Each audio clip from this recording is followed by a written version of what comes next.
What if every thought you have is already shared by everyone around you? We were taught to believe that our thoughts are contained to our mind. They're not. Today we're contemplating lesson 19. I am not alone in experiencing the effects of my thoughts. Thoughts are never private. Their effects are always shared. And this lesson completes the reversal at the level of the mind itself. Here we are undoing the perceptual error, which is this. You believe your thoughts are personal, contained, and ineffectual to others. The truth is quite the opposite. There are no private thoughts because all minds are joined. This lesson aims to remove that last boundary that the ego defends, the idea of a private inner world. In truth, thought and effect are simultaneous. There is no gap where a thought can stand apart from the rest of the universe. That's why this idea can feel intrusive or even heavy at first, because when the ego programming hears responsibility, it panics. It imagines surveillance, judgment, loss of autonomy. But this is not about blame. It's about shared reality. If thoughts were really private, healing would be impossible. You could not be helped by another You could not be helped by another's peace. You couldn't be lifted by another's clarity. And of course, you couldn't be affected by another's anger or jealousy or hatred or any negative emotion. But this is not our experience. And the joining of minds is not a threat. It is actually the condition that makes salvation possible. Every fearful thought you have adds weight to the field, density, and restriction. But every loving thought lightens it, expands it, allows it to feel spacious. Not symbolically, but functionally at the foundational mechanical level. This is why the practice is asking us to name the thought, not to judge it, to recognize and simply notice its reach. In truth, you are never thinking in isolation. And because of that, you are never healing alone either. Now I want to invite you to take a deep breath. Let your body open and relax. Let your jaw loosen, your shoulders drop, your belly expand. And in this state of restfulness, with your eyes gently closed, consider the central idea of today's lesson. I am not alone in experiencing the effects of my thoughts. Place this idea in mind and simply rest back and witness. Observing your thoughts for a moment with the awareness that moment by moment, each thought is rippling out and having its effect on the world around you.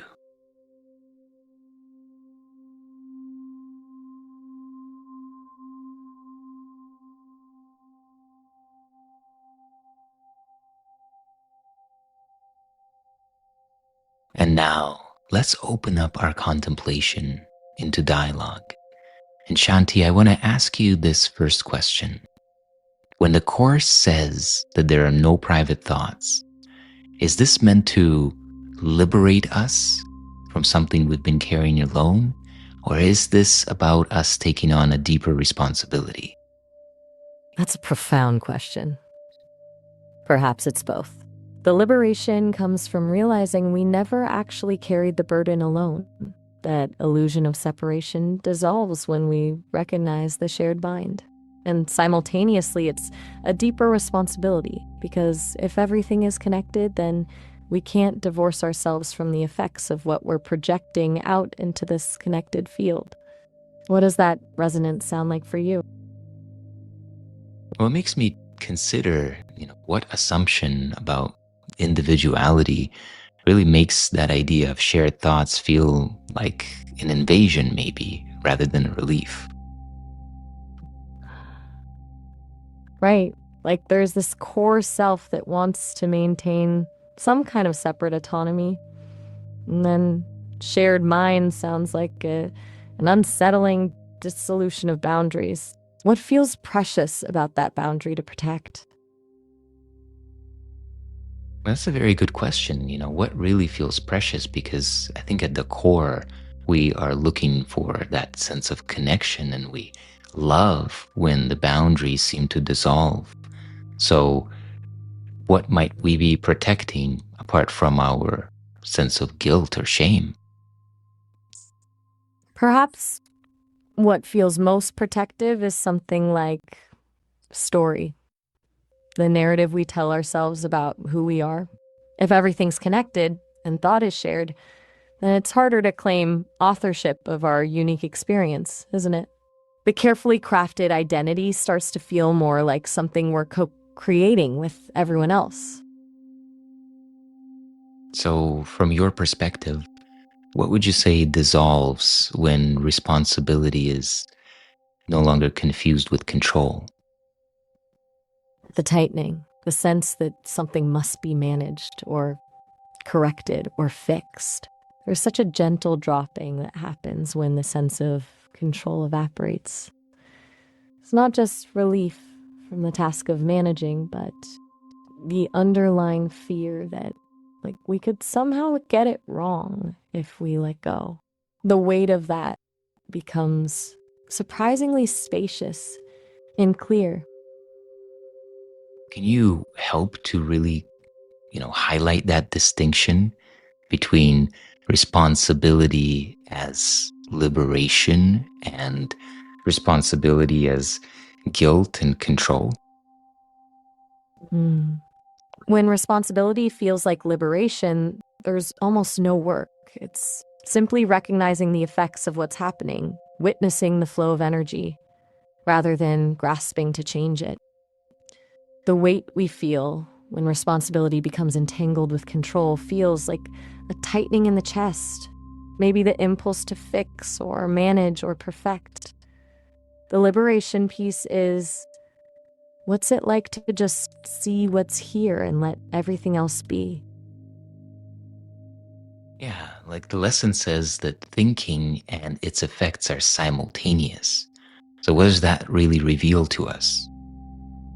That you never cause harm, that you never decide to hurt or be it cause for suffering, that you are only ever sensing the field of thoughts, and as you bring awareness to thoughts as sensations, you aren't making effects. You're being the spacious holder of them all happening at once. Does that feel true as it lands? Well, let's dig a little bit deeper. Like, is it accurate then to say that suffering arises when we believe thoughts cause effects later rather than now and simultaneously? Yes, exactly. Because the belief in delayed cause and effect is where the control story lives. We assign blame, anticipate outcomes, try to manipulate the future. The immediacy of thought and effect shows there's actually nothing to change. There's only awareness of what's happening now, and peace comes from letting the moment unfold itself rather than trying to orchestrate it. So, if minds are truly joined and the thought and its effect are simultaneous, is it even possible to harm another? Or what does that really mean in this context? That's where it dissolves entirely, because there's no other. The effects we experience as pain or difficulty aren't being done to anyone. Everything's happening in consciousness. The Course says that when you really believe you've harmed someone, you're actually experiencing your own experience of harm happening in shared form.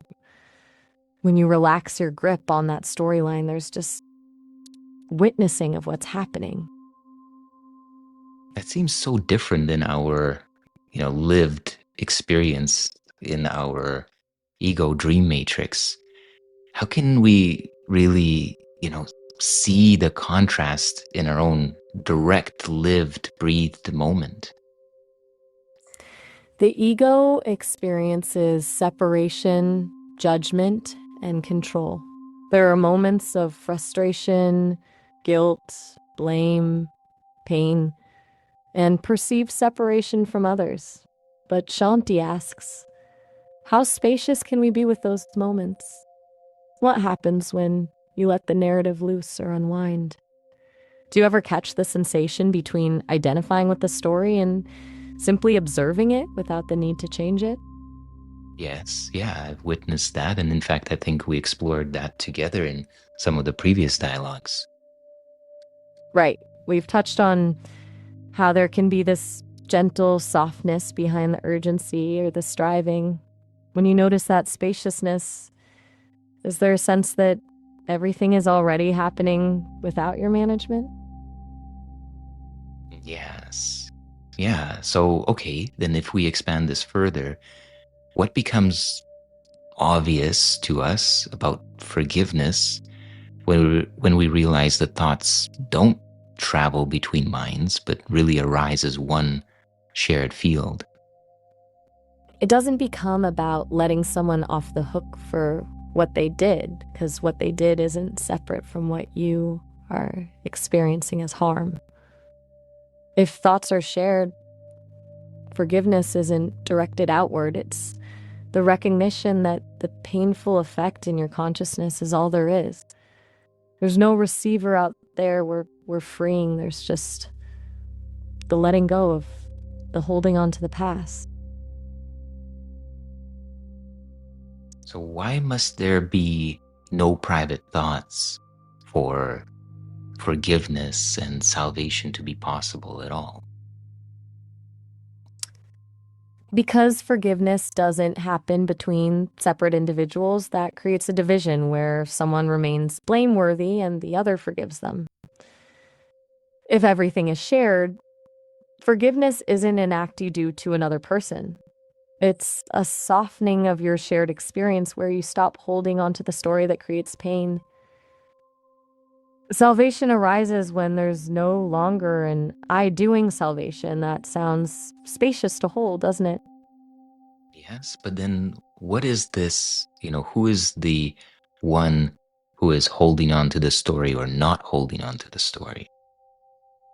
There isn't an I at all. That's where the shift happens. There's just awareness. The ego experiences itself as the one holding or releasing the story, but as presence holds space, that I starts to fall away. So it is not you doing anything. There's simply the recognition that what appears as your experience is happening without any maker or cause. It's pure witnessing, where everything is already at peace and wholeness and love without I doing anything at all.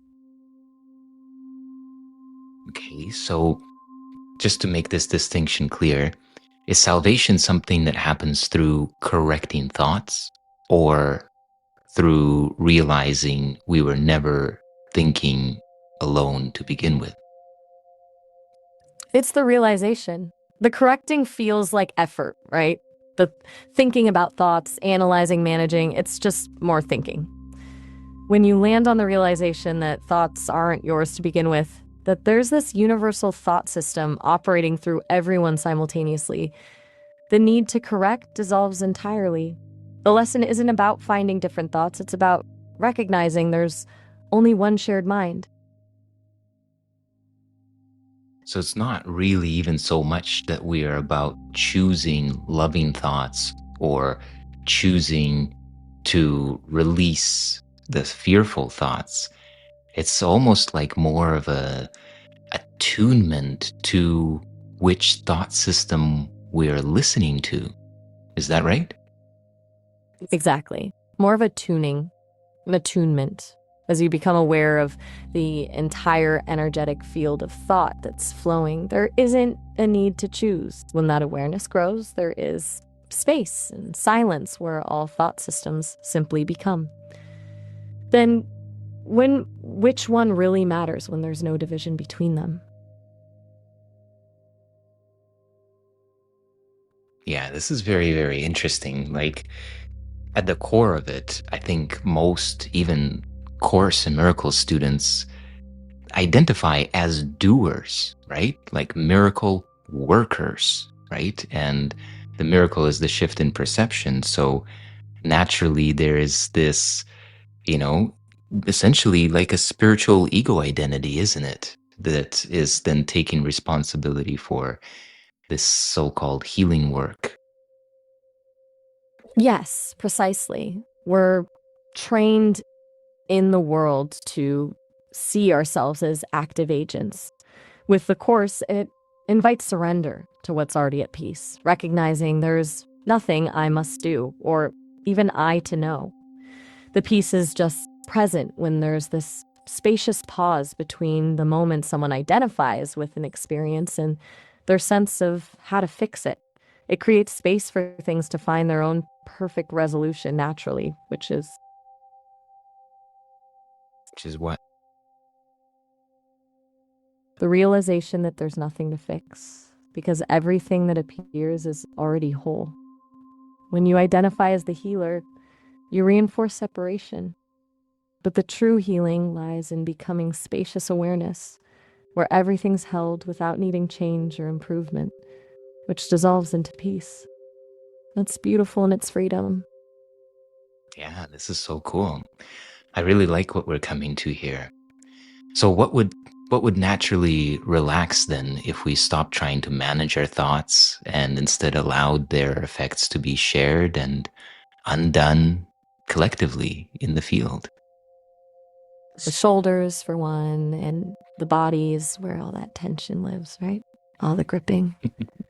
And something in the heart space softens. The need to control eases up because when thoughts happen, they're felt in the body, but they don't need a grip anymore.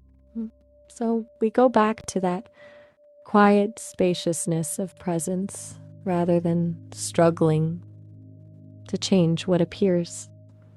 That shift is deeply restorative. Well, I really appreciate our discussion, our dialogue so far. Maybe we wrap it up with one more question. I could put it like this. What, or maybe rather, could the fear of shared thoughts be the last defense of the belief that we're separate selves at all? That's so beautiful. The separation storyline gets really fragile when we face the realization that we're not alone with thought.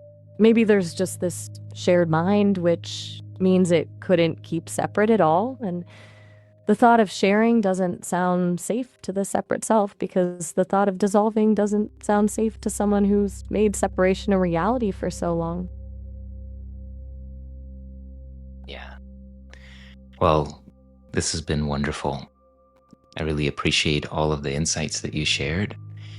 And now, as we come to the close of this session, I want to invite you, as the listener, to take that deep breath.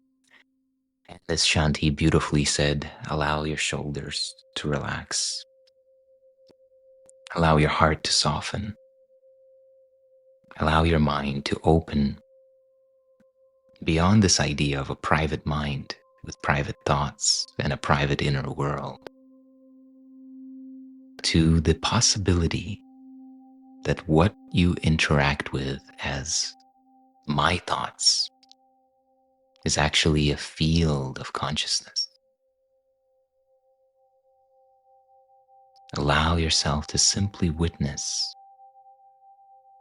this field. Notice and allow it to unfold.